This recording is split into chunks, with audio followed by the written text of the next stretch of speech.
Welcome, everyone. Thank you for coming to join the webinar today. Today we have a very important topic that isn't always a popular one, but one that's very important for board members, and that is learning how to read those financial reports that we get every month. And some of us read and some of us don't.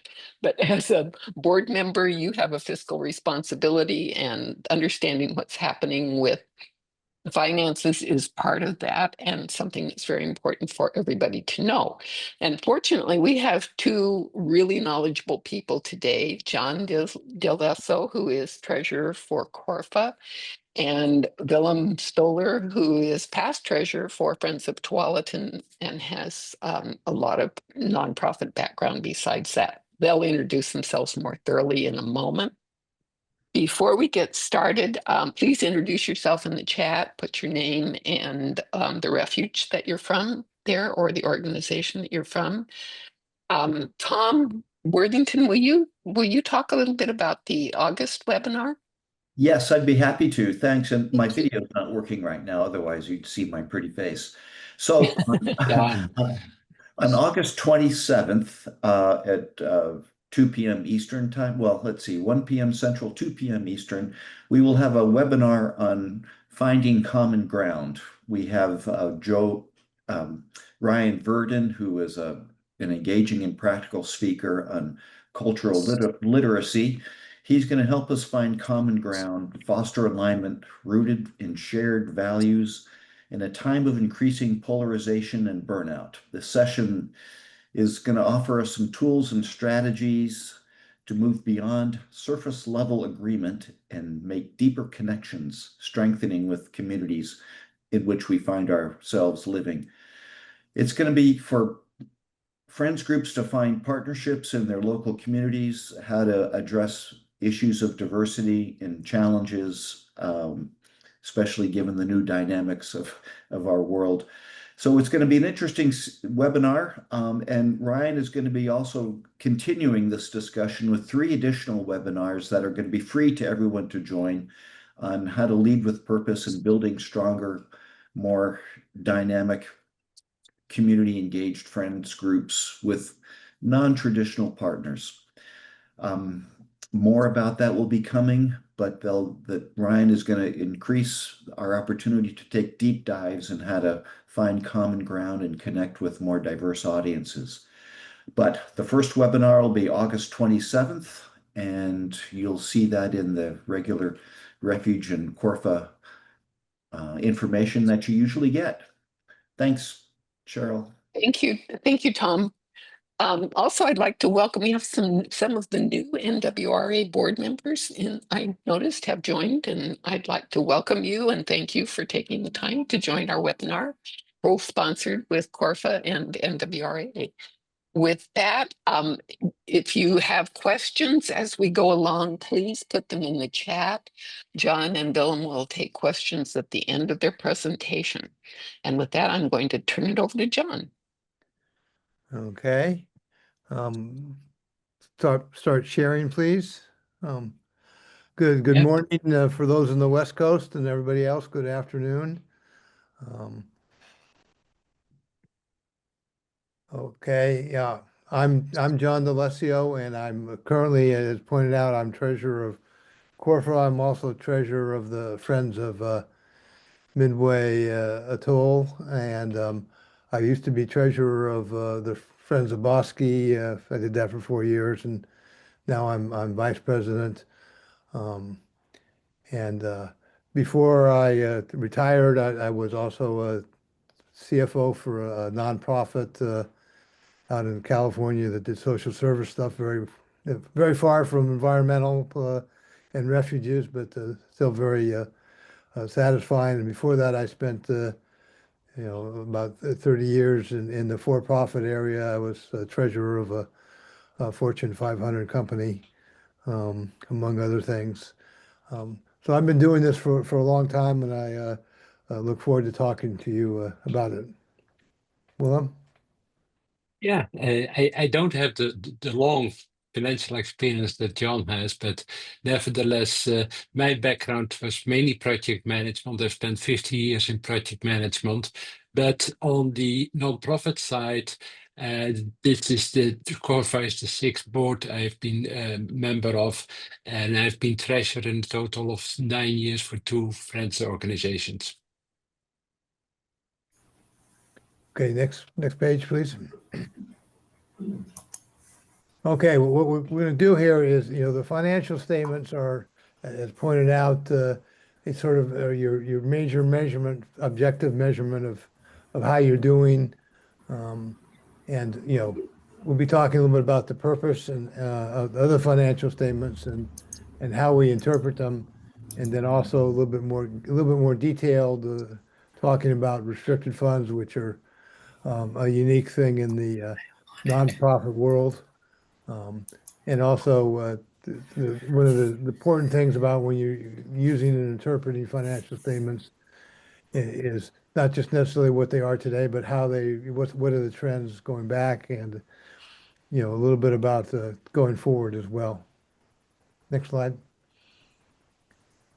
As pointed out, your fiduciary as a board member, you gotta remember that one of the interesting things about nonprofits is nonprofit doesn't mean you can't make a profit. It just means whatever profits you make are not going to the shareholders, but they are going to, at least in California, basically it's the citizens of California, quote, the owners of the organization, and they're the ones that at the end of the day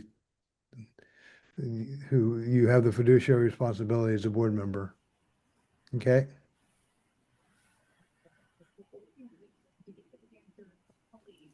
Okay, now we're talking a little bit about the purpose of the financial reporting. And there's basically two major purposes, and one is to give everybody an idea of where your financial position is, what's your financial health. As you see, we've got a bunch of stakeholders. Probably the most important is the Fish and Wildlife Service. And our second is probably, like I'll say, equally as important, our grantors and donors, the people who've given us money over the years to do what we're doing. And then there's the regulatory activities, the IRS, and their equivalents for the states. And then the other thing is to give you and management as well, if you have paid staff, the information you need to make, informed decisions about what's the financial impact of what you're doing. And you have to remember, even though we're nonprofit, we have to make money over time. Otherwise, we go out of business. Okay, next slide. Okay, we're going to talk about four major reports here. The balance sheet, a statement of the financial position, the profit and loss in the nonprofit world, that's known as the activity statement. Then we're going to talk about how do you track restricted funds, and then what are some of the comparisons you look at when you look at what do you take today's report and compare it to either budget or last year, and the reasons for doing both. Next. Okay, the balance sheet is the first one we'll look at, and the balance sheet basically is a snapshot of where you are, whatever the date of the balance sheet is, and then basically what you're looking for there. The most important thing is your net assets, which are basically your total assets minus your liabilities, and assets are things with quantifiable value. And one thing that is not an asset for accounting purposes generally, at least, and I'll take go back to the for-profit world for a while, but a trademark or is a good one. Coca-Cola, for example, the name Coca-Cola is worth billions of dollars, but you'll never see it on the balance sheet because you can't quantify it. Quantify means you have a transaction where money's changed hands. And then liabilities are the things you expect. They're things that we all have as individuals, money we owe to others, for ranging everywhere from, credit card purchase for buying the groceries or having a meal, to the mortgage on your house or whatever it happens to be. But all those things are, and in the case of a organization, nonprofit, it's one of the biggest ones is if you have staff, is your staff expenses. And net assets are essentially the net worth of the organization. In the for-profit area, you call it equity, but in the nonprofit, it's called net assets. And there's again the fancy name for in the nonprofit world for a balance sheet is the statement of the financial position. Same thing as a balance sheet. If you do your own balance sheet as individual, same thing. Not nonprofit area is called the statement of financial position. Next. And this is an example of one, just to give you some idea of what are some of the things you'll see on it. You have generally you try to put characterize assets and liabilities into those that are current, which means basically they're either something you can change into cash within a year, or in the case of liabilities, something you have to pay within a year.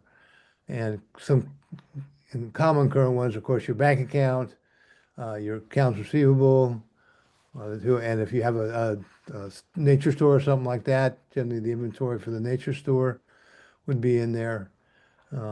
Fixed assets, that's, computers, cars, if you have them, that kind of stuff are generally considered to be non-current. And then liabilities, if you have a credit card, that's generally that would be classified as a current liability because generally you have to pay those off in the next month or whatever happens to be. A long-term liability would be if you have some property which you've acquired using a mortgage, something like that. That'd be a long-term. And then, interestingly enough, you'll see here, even though this is a friends group, they don't have net assets; they have equity. I suspect that's due to the accounting system they're using, which was probably designed for profits. But same thing. That's what's left over. Okay, next slide. Now we're going to talk about looking over time, which is the profit and loss statement. This basically measures the change in your position between the beginning time period and the ending time period. If it's a monthly statement, then it's the change from the beginning of the month to the end of the month. If it's a yearly statement, change the beginning of the year to where you are now, or maybe the end of the year. And you can do income statements for longer than a year. That's not very often, but you certainly can do it. And when you look at the statement of the difference between your balance sheet or your financial position statements, what the net assets are from the beginning of the month to the end of the month, that's basically your surplus or deficit. We don't like to call it, in the nonprofit world, we don't like to call it net income. We call it surplus, even though they're the same thing. And that net assets or that surplus is basically the amount you have to continue your operations going forward. It's the money coming in minus the money going out. And again, the nonprofit world has something called the statement of activity instead of an income statement. Same thing, doesn't make any difference. Okay, next. And here's another example of what an income statement or statement of activity might look like. And you can see you've got the revenue. And the one thing that they don't really break out here in the revenue is donations and store sales, because they have a cost of goods sold, which is the cost of the inventory that they bought for their store. Um, so, and then generally you'll have donors, and you can break out the donors any way you want, and how much detail is appropriate for your business. Um, and that could be anywhere. You could have memberships, you could have, individual donors, corporate donors, foundations, whatever works for your organization. And you can see here they've got a number of different accounts there on the expense side, trying to break out where they're spending their money, because this gets important when you start talking about, okay, what are we going to be doing next year or whatever. And also, if you're going to undertake a new project, you want to know how much money it might generate in terms of any earned income, or how much it might get people to donate more, and then what are the expenses involved in that. And you can see they have down at the bottom line, which is the net revenue. I would call that surplus, but again, they all mean the same thing. Okay, next slide, please. And this gets to the key element in manage a business or operation, a friends group, that cash is king. That's what you need to pay your bills. It's more valuable than any other asset you've got. Um, and just to remind everybody, if you go down to the grocery store, and you can't pay for, you don't have any cash. Now you can have a credit card, but you know generally you can't use an IOU to pay things. And when I was in the corporate world, as I said, we were a Fortune, actually we're a Fortune 50 company, and so we hired this financial consultant to come in and talk to us about how do you manage the business from a financial perspective. And he was talking to us, I think, he had a 3-day session, but he reminded everybody about this. He said when he grew up, his dad was a grocer, and ran a small grocery store, and he asked him, well, how do you know if you make money? And he said, basically, I look at my cash drawer. If there's more cash at the end of the day than the beginning of the day, I made money. And that's still basically true if you're a large, Fortune 500 company. That's how you do it. And that's for a friends group, that's also key. What's the bank account at the beginning of the day versus the end? And the other thing that cash means is cash is liquid, and it's very vital if you have, particularly when you have unexpected things happen to you, crisis. I mean, one of the things I think we're all going through now is the requirements, the demands, the needs of the refuge we all support have gone up dramatically in the last 6 months. I mean, we've been undergoing and seeing a long-term downward trend in the funding for the refuges, which increases their needs, but the pace has just accelerated in the last 6 months. And it's nice to have cash. You can bring it and find places to use it, which is most helpful. Okay. Next slide.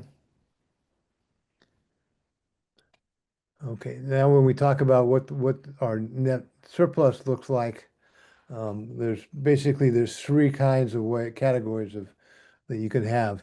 One is you can have no donor restrictions, unrestricted money that you've received without any designation of where you get to use it. The other major one is donor restrictions. This is when somebody gives you some money for a specific purpose. Often it's to run a project. We want you to do this so you can run an education program, for example, or you can build a bridge across a creek, or build a trail, whatever happens to be appropriate for your organization. And you have to track those separately, because if at the end of the day, if you don't spend it, uh, then you have to offer the donor the money back, because you haven't used it for what they intended it to. The last one is something that's not used very much, but the board can designate funds basically put them aside. Often this is either for two reasons. One is you have a project you want to do going down the road, and you've got to start build up money over several years. Maybe you want to buy some property, expand, help the refuge expand, or you need to buy um, some piece of equipment for the refuge, or whatever it happens to be. You can do that, or you can just say, we need to have these money because we need to have operating reserves because we need to run the business on a day basis. And I know that the Bosque group where I'm involved with, it's in the New Mexico desert. So as you might imagine, they don't get too many visitors in the summertime. And we basically do most of 80% of our store sales are in the basically the October through March time period. And so for the first 6 months of the year, we're not getting any revenue coming in. So we have to have reserves to take care of that seasonal flow, whatever it happens to be.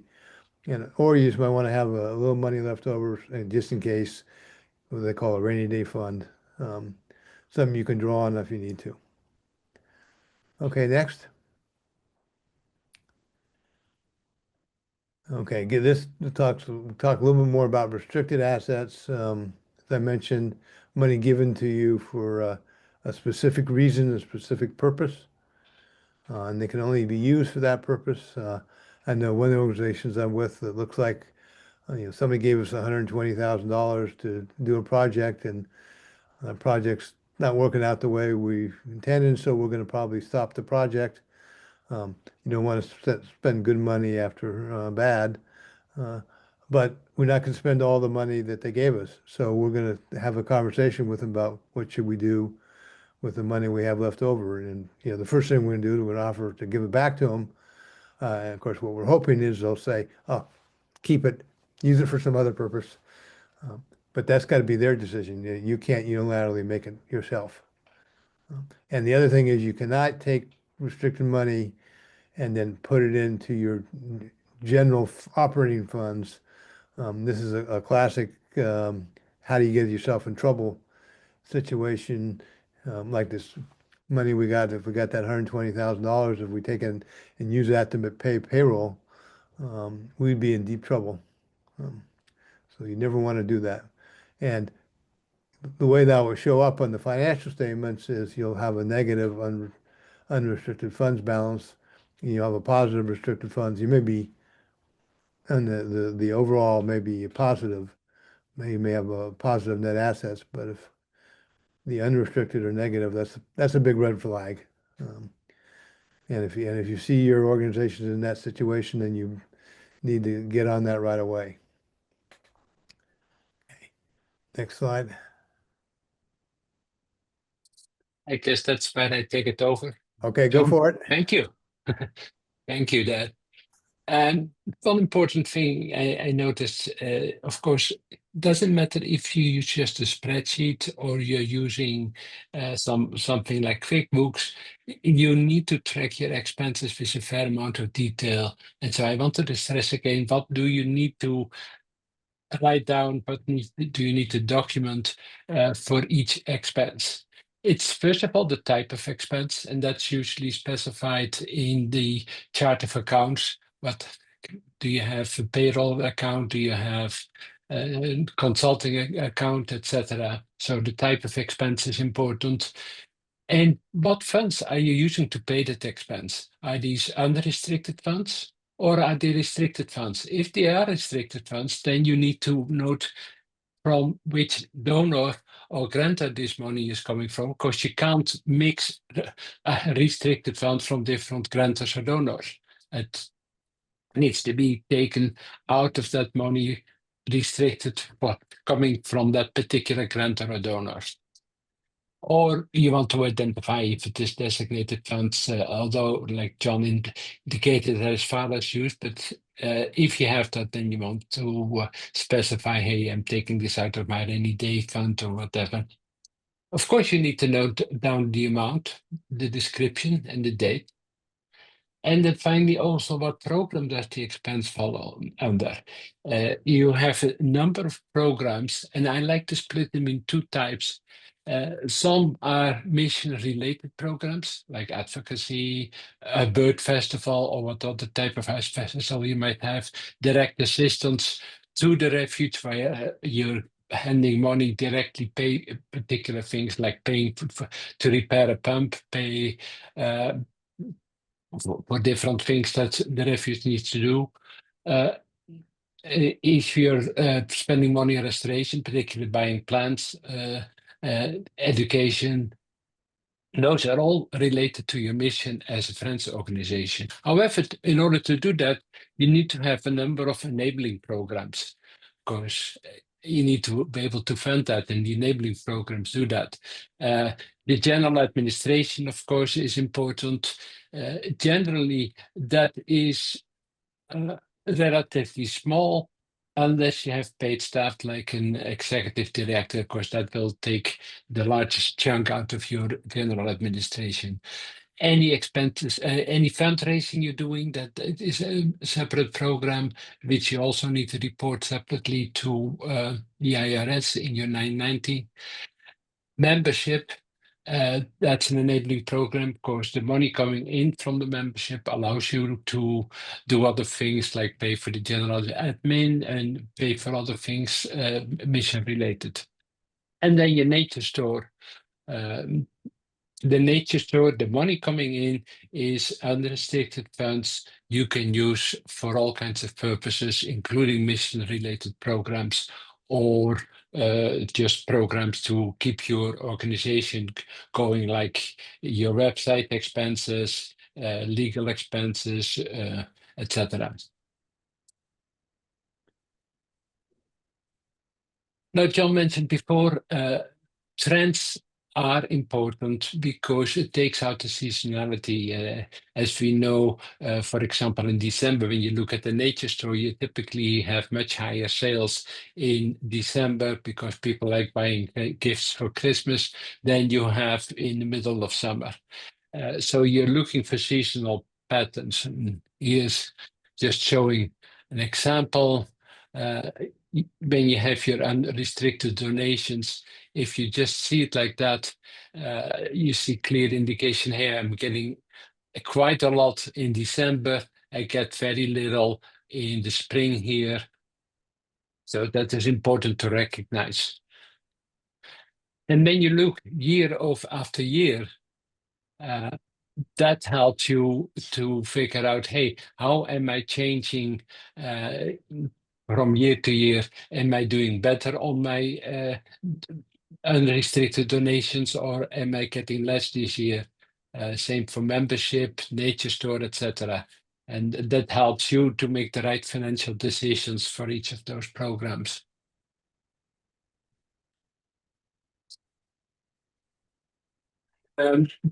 Since we mentioned we had 4 reports we wanted to talk about. One is the tracking use of restricted funds. The detail you need to track for each grantor or donor is more detailed than you typically have in your profit and loss or your balance sheet. Often larger grantors require specific reports. They basically dictate how they want to receive reporting, and that's definitely true as well with money from Fish and Wildlife. Here's an example, again taken from the Friends of Twanato River, where you track for each donor or grantor or donor, you track what you received from them and what you're spending, any detail what you're spending, with the goal, of course, that eventually you end up zero, but never negative.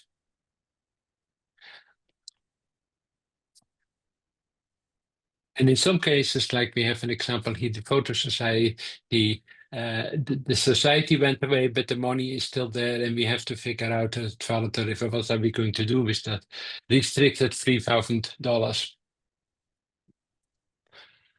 Now, the last report, it's budget to actual reporting. Budgets are meaningful insofar it goes hand in hand. What is your work plan for the coming year? And of course, your work plans are tied to the work plans of the Refuge staff itself. And once you have figured out what you would like to do, then you figure also out how much it will cost roughly, and how am I going to pay for that? And that becomes your budget for the year.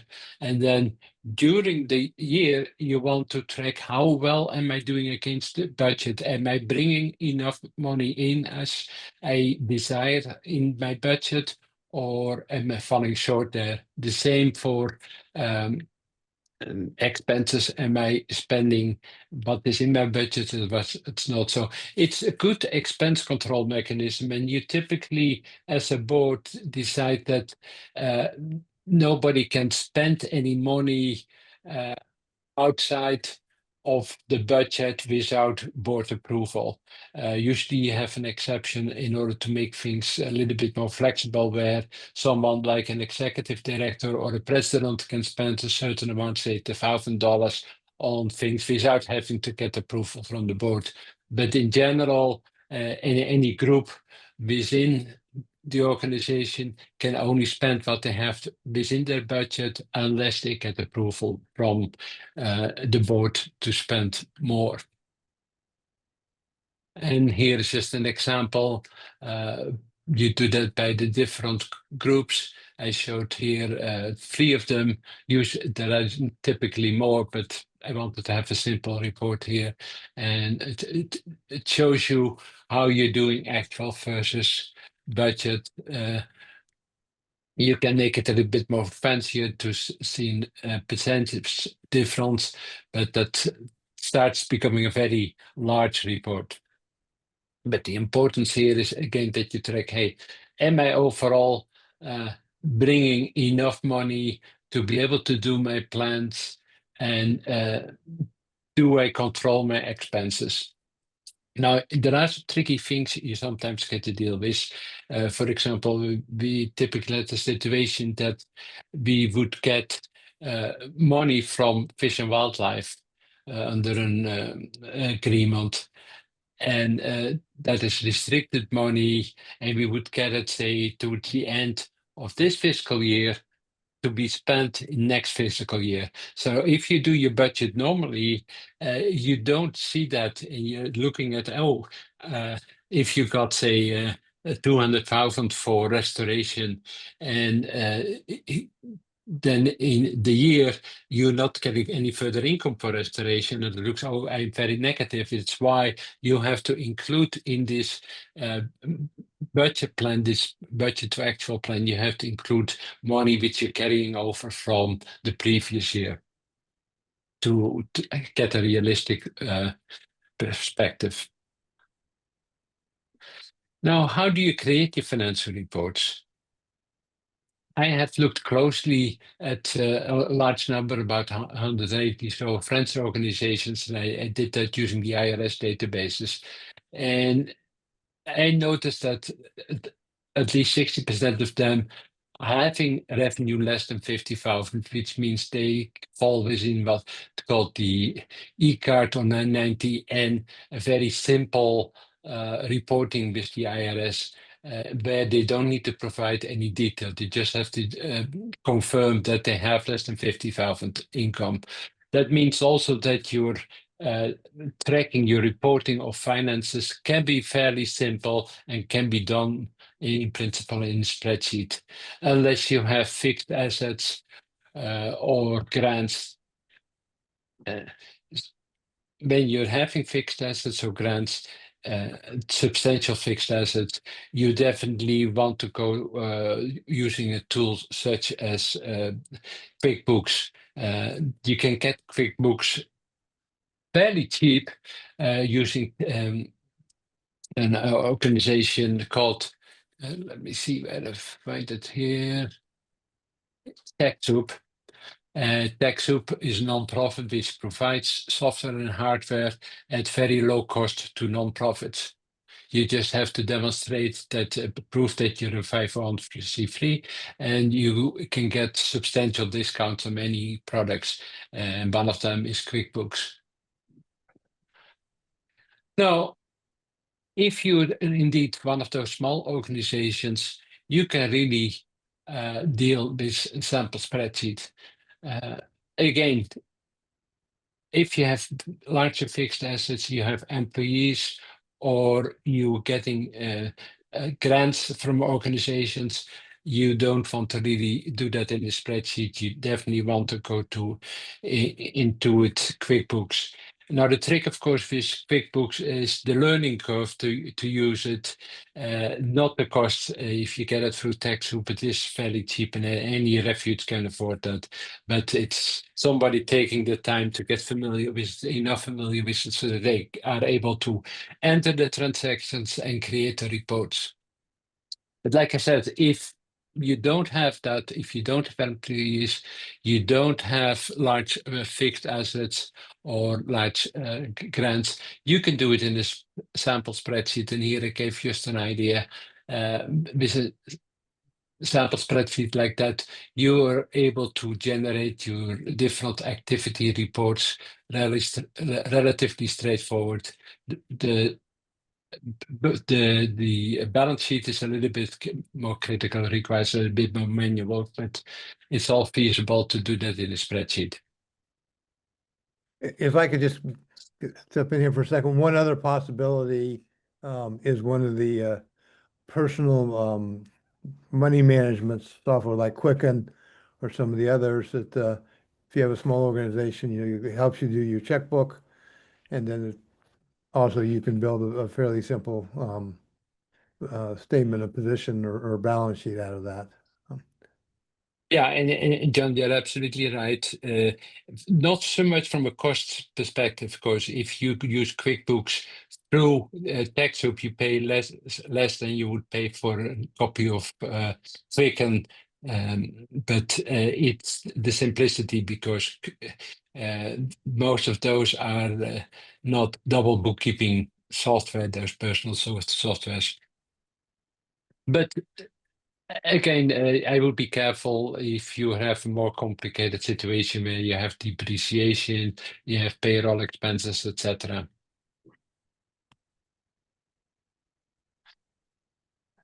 Again, TechSoup, if you have not looked at it for your organization, do look at it, because besides things like QuickBooks, there are many other softwares and even hardware you can buy through them, which would save you very substantial money.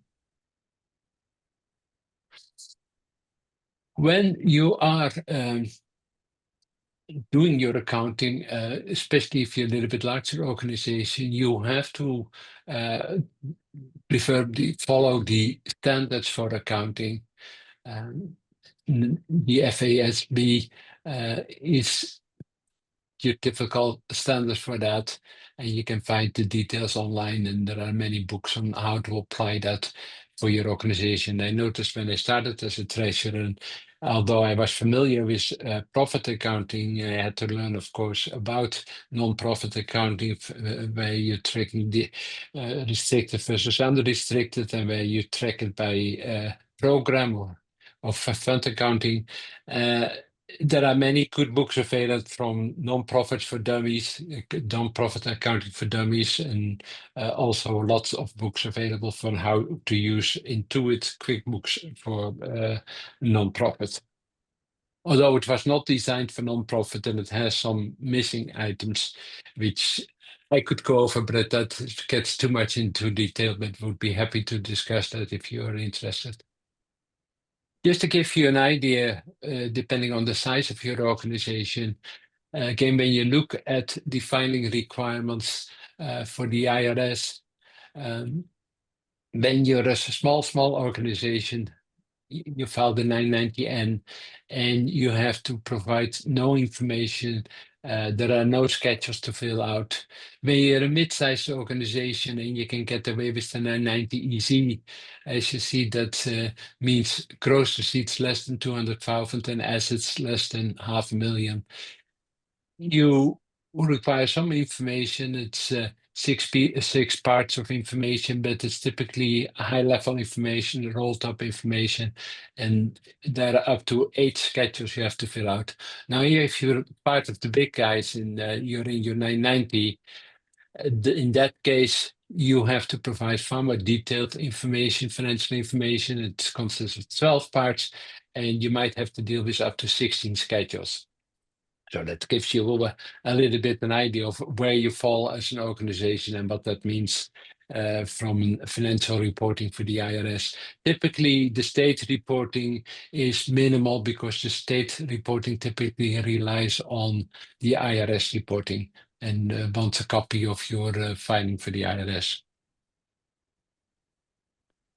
And in closing, as John indicated, cash is king.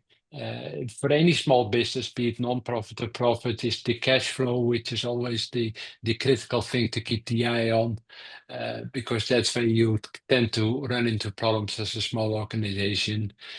Trends are key because you want to see, in particular, times of the year, but what is the seasonality, and within that seasonality, am I changing as far as revenues? It's something, again, I have done a lot with big books where I look at the last 5 years or so and look at how, for example, individual donors or membership are changing. And finally, watch restricted funds balances. It's not a matter of you should not use restricted fund balances for unrestricted purposes. It's illegal. And you get really in hot water if you do that. You can get changes on the restrictions, but those restrictions you need to be made, as John pointed out, by the grantor or donor. You cannot make those changes. Time for questions. Okay, thank you. Lots of good information. Thank you both. First question, can you explain accrual versus cash basis? I'll take a stab at that. Cash basis is what the name implies. You record everything when you spend the cash or receive the cash when it hits your bank account. Accrual basis is basically when is a legal obligation created. That's when you record it. For example, you have your payroll, and so every day your staff is earning the money which you owe them, but you only pay them, generally twice a month or whatever it happens to be. So you have to accrue that. On the revenue side, actually, in the nonprofit area, if somebody gives you a multi-year donation commitment, then you have to record the whole thing up front, provided there's a legal obligation for them to pay it, which is if they send you a letter saying, well, we agree that we're going to give you $100,000 a year for the next 5 years, then you've got to record the whole $500,000 up front, because that's basically a legal obligation. And yes, you probably, if they don't end up paying it all, you generally don't want to go after them. It doesn't do good for donor relations if you sue them. But every now and then you'll see a article in the paper about somebody that's pledged multi-millions of dollars to some school or something like that to build a building, and then they renege on it, and there's a lawsuit going back and forth. And at that point, the donor relationship has been severed. But I think if you talk to any fundraiser, they would not necessarily recommend that. And so that's the major difference. In the most, what you should use depends upon what you need to run your operation.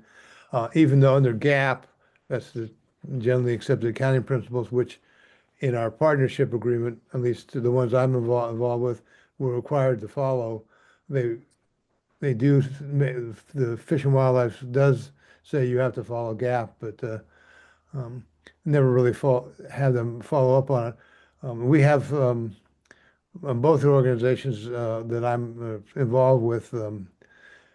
We do cash accounting because the value added in information, and you got to remember, one of the major purposes of your financial statements, it gives you as a board member information to help manage the business. The difference between cash and accrual is not that much. And so basically we do cash accounting during the year. At the end of the year, the auditors come in and they make a couple of entries to put us on an accrual basis and we go forward. Um, so in general, I would say it's not worth it to go to the accrual accounting unless you're becoming, you know, a fairly substantial organization with a lot of staff and all that.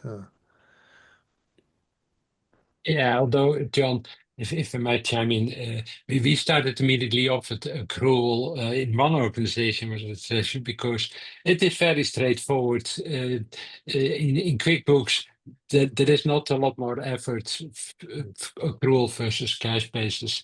And one thing you have to keep in mind, everybody, with grants, it's a little bit strange. Grants, you have to report under all circumstances the moment you get a pledge for a grant, not when you get the money. Which is very different than the for-profit world.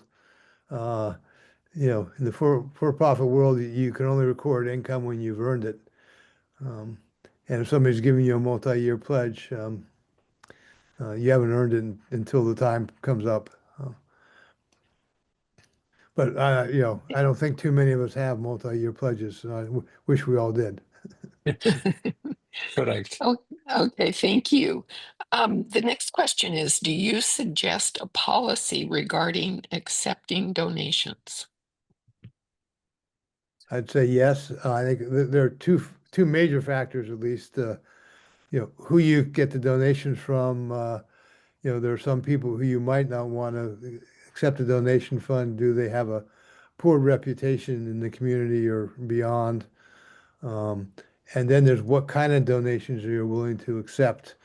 For example, if somebody gives you a piece of real estate, a house or something like that, that may be hard to turn into cash. And if they give you a business building, it may have liabilities associated with it. I mean, you wouldn't want to take a dry cleaner building used for dry cleaning because of the potential environmental uh, liabilities you might have. So, you know, I think it's important to figure out what you are willing to accept as an organization. There's a lot of cars people donate. Well, but and we've had situations where we've been given a car, and by the time we get around selling it, there's nothing left. But that's probably the biggest thing. One thing to think about is what do you do if somebody gives you some stock that's appreciated, that's beneficial for the donor to give that because they can avoid the capital gains taxes. Um, but what are you going to do with it? And generally, I think the best policy is to immediately sell it, and then you can deal with it as cash or new money coming in. Um, but that's another part of your donation policy. Thank you, And there's John. also, there's a little practical aspect as well. As an organization, you don't want to accept too many restricted funds, small restricted funds from donors, because you have to track each individually. How do I spend their restricted funds? And that can become a lot of overhead. It makes sense when you get a grant or a large donor, but when you get many small donors, if they donate for a particular project is one thing, but if they have the particular wishes as far as how to track the funds, you really don't want to deal with the overhead. Thanks, Willem. Willem, will you stop sharing your screen so we can see the participants, please? The next question is there one particular accounting software that is best for fund accounting for both restricted and unrestricted funds? Well, I think Willem talked about that. QuickBooks is probably the gold standard. And they do have a QuickBooks for nonprofits, which is designed to deal with, the restricted, non-restricted funds. Um, there are a lot. I mean, if you get a bigger organization, there's, you know, a lot of them. If you're in the $1 million or above range or something like that, there's a number of them, but for a smaller organization, um, in QuickBooks might be the best, or you just have to manage it separately in something like Quicken or spreadsheet or whatever. Yeah, John, you're totally right. There are many better packages than QuickBooks out, but they're very expensive. They're not suitable for a small non-profit. Quicken does a good job, and there is indeed a non-profit version I have used. And in particular, if you have Quicken Online, is very handy for an organization like Friends Organization, because it doesn't need to be on one single machine. You just access it online. However, it does have some drawbacks. Quicken doesn't do certain things, and you all have to manually correct for that. But most of it you can get out quicken. And if you're in that situation, I would be happy to help you out with more details on how to navigate certain aspects. Dylan, do you want to put your contact information in the chat so that if people do have questions they want to follow up with you, they'll be able to contact you? Thank you. Next question. Do you account for everything on a cash basis or accrual basis?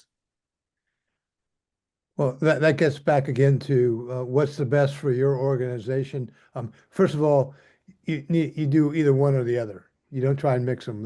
You're in real trouble unless you've got a really good somebody's a good accountant, doing the books. So it just confuses everybody. So do one or the other. As I mentioned, for smaller organizations, cash will generally be sufficient. But as Willem said, accrual is not that much more of an effort and is really what you're required to do.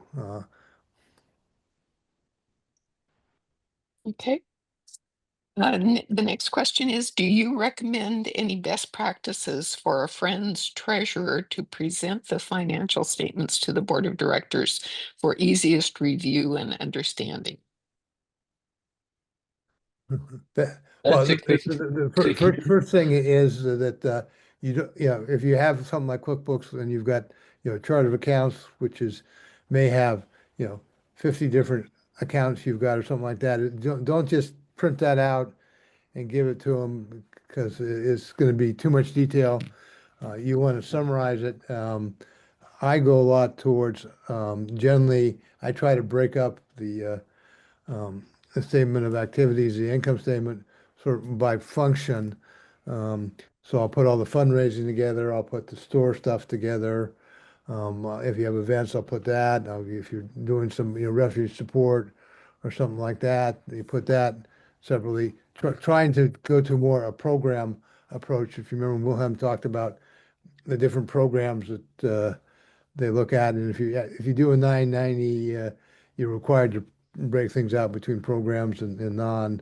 Um, but don't just print out your financial statements and show them that there's too much information there. You want to, focus on the important things that are meaningful for the board, so they can use that in making decisions. I totally agree. In general, board members tend to be scared of things like balance sheets and so on.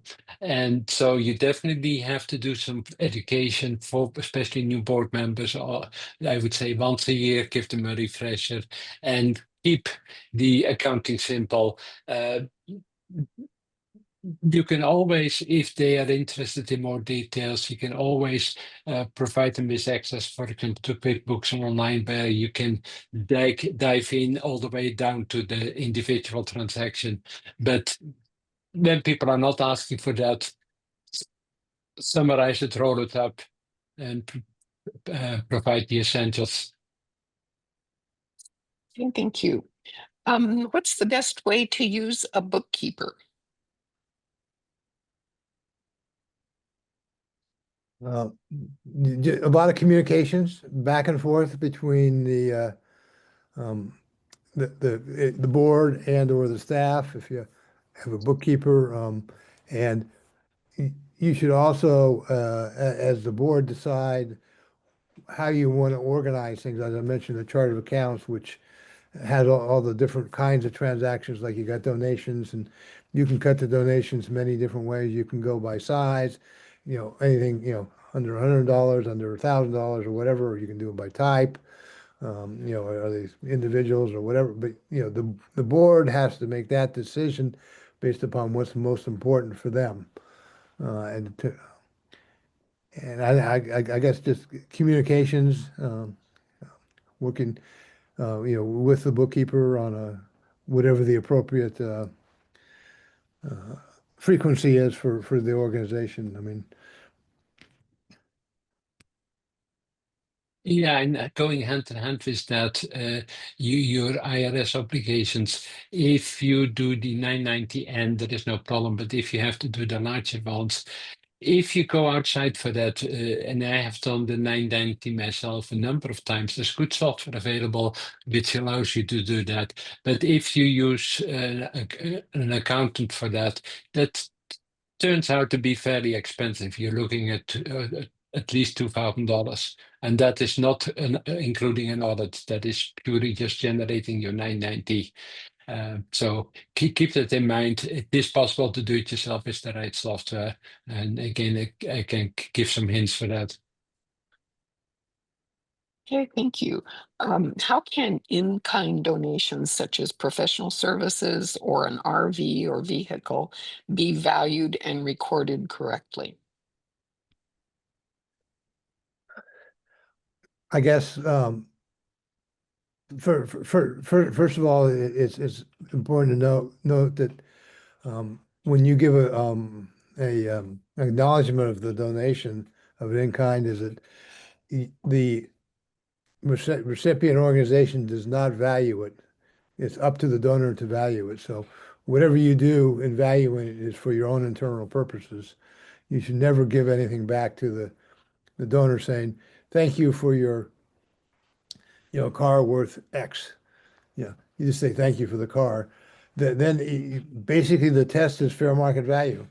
And that's easy to talk about and hard to do in practice. But you look around, if it's a car, you look in the Kelly Blue Book or whatever's right. If somebody gives their time, you try and give some idea of what the market is for that kind of time or effort. If it's some material or something like that, you try and find out what it cost them. No magic here. There's no single source where you can go and look thing up. Sometimes you got to be a detective. Yeah, one simple approach which I have been using recently more is Chat GTP is very good in providing you market value, because it's looking at thousands and thousands of sources on the internet, and it gives you a reasonable indication as at least in a situation like that where you want a market value for your books. Thank you. Okay, if we're in the less than $50,000 category, should we have our books audited, and how much does it cost? That's a tough question, because the audit, if you're like over I think I forget what the minimum limit is, but if you're over like 250 or $500,000, you're required to have an audit by a No, law. it's higher. It's over $1 million. Okay. Uh, but what the audit does is give your donors confidence that you're keeping your books and records accurately. Um, and so if you get up on the six figures, hundred thousands of dollars, I'd say you'd want to do an audit. Um, if you're less than that, that's a tough question, because they are relatively expensive. I know that I'm involved with one organization that we just moved out of the under $50,000 a year range, and you know that was good news, bad news. The good news is our revenues were up. That's basically donations. The bad news is, you know, I had to now start doing a real 990, not just the end, which is a postcard you just sign. The cost is, I really don't know for somebody under $50,000 in revenue what it'd be, but I would expect it'd be, you know, you know, upwards of, $5,000 or maybe more, which is a big expense for if you're in that revenue range. Um, Yeah, and that is only a limited review of your books, not an audited statement. If you want to go for an audited statement, and some donors or grantors will request that, it's more in the $15,000 to $20,000 range what it costs. Okay. Um, we raised funds for a particular purpose. Does this revenue constitute a restricted fund, and would we have to refund excess revenue? Did you tell your donors that they're donating for a particular purpose? If you tell your donors, we would like to receive money for buying plants for this particular event, then it is restricted money. If you just decide, I want to buy some plants or do another project, then you can take it out of unrestricted funds. But typically, this will be a situation where it is restricted funds. We have done it at the Refuge as well, where we do special fundraising for buying plants or for similar things, and that's definitely restricted money. One of the things you can do is got to be very careful, particularly if you have if you're mail, excuse me, off your webpage, if you're soliciting funds there and you say, for example, to use, well, please give us money so we can buy plants. Donate here. Well, that would be restricted money. If you say, hey, we're doing plants and we're doing all these projects, and then make it very vague and general, and then say, if you can help us in our support of the refuge, then it becomes donate here. Then it becomes more likely it can be unrestricted, which is what you want to try and do. Or if somebody writes on the memo line of the check, for plants, then it's restricted. If they don't write anything there, generally you can it's unrestricted, and the answer to the question on if you don't spend it on what you were raised it for, or whatever the restriction is, then yes, technically you have to go back to the donors. I think I told you the example we have this in one of my organizations where we're not going to spend it all, and we're now in discussions with them, asking them to if we can use it for something else, and they're are at this point favorably inclined. We'll see. We're not to the finish line yet, but you do have a legal obligation to, have them have the opportunity to get the money back. Okay.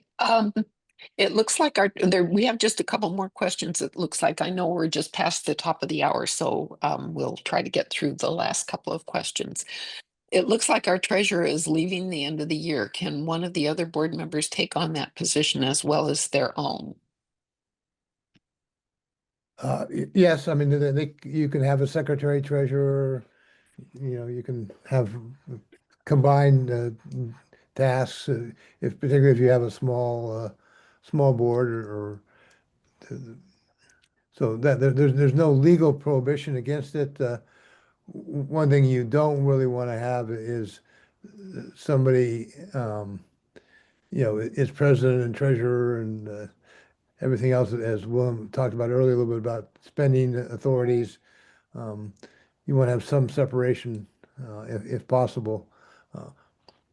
But secretary treasurer is a common combination of responsibilities you'll see. Yeah, but just to add to that, in most state law, president and treasurer is illegal, this combination. You have to have two. You have to have a different person in each of those roles, right? Yeah. Yeah, Okay. you can't be president and treasurer. That's illegal. Okay, and the last question in the chat, and the last one we'll take today is, since most small nonprofits are staffed by only limited number of volunteers, including the treasurer or bookkeeper, what's the best way to ensure adequate internal financial control? One thing that I've done in one organization I was with is that every year they would have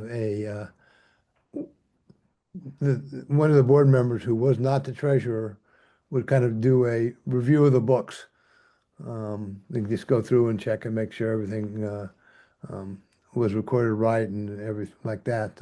That's one thing to do.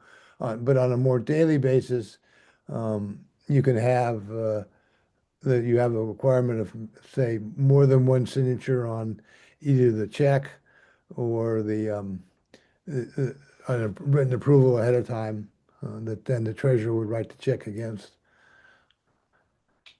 Yeah, one simple way of doing it is having a form where you have all the details of the expense, like I said, amount, where the fund's coming from, and purpose of the fund, etc., and have that signed off before the expense actually takes place. You ask for that, and then before the expense takes place.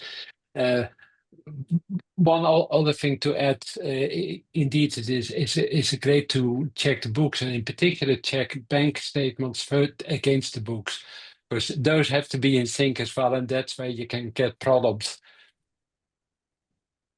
Okay. Thank you both so much, Willem and John, for all of your information, all the answers to the questions, and for putting your contact information in the chat so that if people have more detailed and specific questions that they'd like to ask, they can get a hold of either one of you. Thank you to everyone who attended today. I'm sure that all of us know a little bit more about what we're supposed to be doing financially for our groups. And also we hope to see all of you on August 27th at the next webinar that's sponsored by Corfa and NWRA. Thank you very much. Bye, everybody.